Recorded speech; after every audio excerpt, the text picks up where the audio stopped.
today I would like to show you all how to find your liked reels on Facebook application.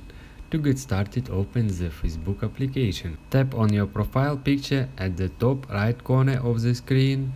If you use Android device, if you use iPhone iOS device, tap on profile picture at the bottom right corner of the screen to open main menu.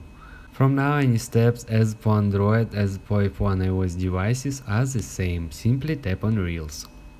Next step, tap on profile picture at the top right corner of the screen. And then tap on Liked Reels. Here you'll be able to see all your liked reels on one place. If you want to unlike any of your reels, simply tap on any reels and then tap on your like here. If you go back, as you can see, I removed liked reels from my liked reels. If you have any other thoughts or questions, let me know in the comments section below. Hit the like button, tell me so much, but definitely hit that subscribe button. More importantly, everything else. I love every single one of you guys. Hopefully I will catch you guys in the next video.